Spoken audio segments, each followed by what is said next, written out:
नमस्कार, सत श्री अकाल जी। मैं आप लोगों के सामने एक बहुत ही ताज़ा खबर लेकर के हाजिर खिदमत हुआ हूं। जैसा कि महेशवा वार्ड नंबर 14 जिला मधेपुरा भर्राई थाना अंतर्गत, क्योंकि जिस ज़मीन का विवाद चल रहा था उस ज़मीन पर ज़बरदस्ती विपक्षी पार्टी ने कल 10 तारीख को ट्रैक्टर लाकर ज़मीन को जुतवाया था और उसके बाद आज हम लोगों की तरफ से ट्रैक्टर मंगाया गया था उसी ज़मीन को जुताने के लिए।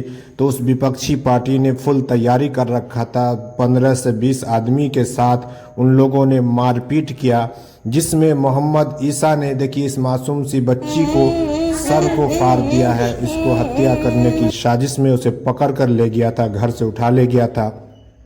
और इससे पहले भी ये लोग जो है बार बार इसी तरीके से, जिसका फ़ोटो आपके सामने लगा हुआ है, इसका भी आंख फोड़ दिया था मारपीट करके, और बार बार धमकी भी देता है। और पुलिस प्रशासन भी यहाँ पे आई हुई है और ये समझौता करने की बात कर रही है ताकि दोनों पार्टी में समझौता हो जाए। लेकिन ये विपक्षी पार्टी जो है किसी भी बात को नहीं मानती है। ये अपने आप में एक घमंड में रहती है और मारने का धमकी बार बार देता है।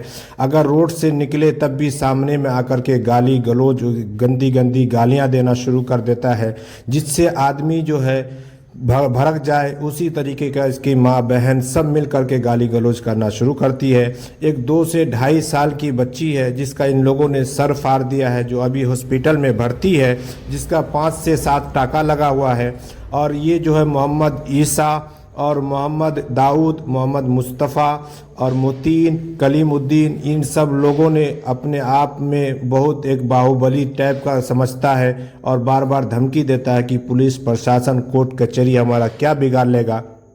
हमारे पास पैसा की ताकत है, हमारे पास लाठी की ताकत है। और जो भी उसके सामने समझौता की बात करता है, किसी की बात नहीं समझने को आता है। और बार बार ऐसे ही उस ज़मीन पे कई महीनों से विवाद चल रहा है। उस ज़मीन का जो है अभी फ़िलहाल में केस चल रहा है, कोर्ट के अंदर में है और वहाँ से अभी तक कुछ रिजल्ट नहीं आया है। लेकिन ज़बरदस्ती ये लोग उस ज़मीन को जोतना चाहता था और उस ज़मीन को हड़पना चाहता था।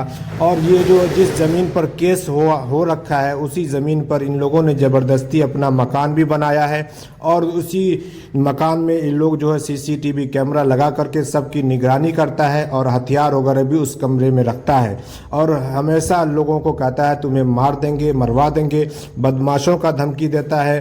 पुलिस प्रशासन बोलता है जहां जाना है तुम चले जाओ, कुछ भी नहीं करेगा। पुलिस प्रशासन को हम लोगों ने खरीद लिया है, हमारे जेब में है, जो कहूँगा वही करेगा। तो मैं बिहार सरकार से और बिहार के पुलिस से निवेदन करता हूं कि आप लोग जो है ख़ास तौर से इस कानूनी कार्रवाई को जांचे और इसका जो है ना सही फैसला, हक का फैसला सुनाए। जिसका भी ज़मीन है उसका कोर्ट फैसला करेगा, उसके बाद ही पता चलेगा किसके हक में ये जाएगा, किसके हक में नहीं जाएगा। लेकिन ये लोग बार बार मारने की धमकी देता है। बच्चों को घर से निकलना मुश्किल हो जाता है, औरतों को घर से निकलना मुश्किल कर देता है।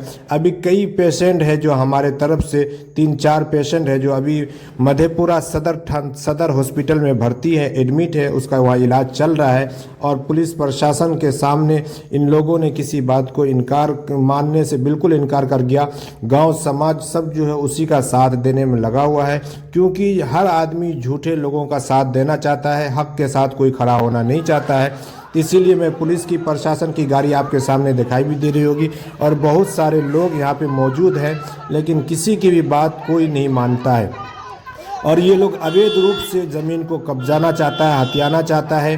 कमज़ोर समझकर ये लोग बार बार मारपीट करता है। इससे पहले भी 6 महीना पहले भी इन लोगों ने इसी तरीके से रात में मारपीट किया था, गुंडे बुलवाए थे और हथियारों के साथ ये लोग मैदान में आता है।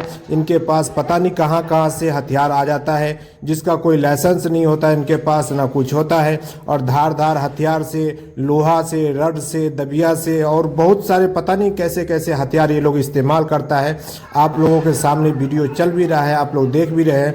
और ये देखिए मासूम सी बच्ची को किस तरीके से सर फाड़ दिया, इसका 5 टाका लगा हुआ है। तो आप लोगों से निवेदन है कि इस वीडियो को ज़्यादा से ज़्यादा शेयर करें और बिहार पुलिस तक ये वीडियो पहुंचाएं।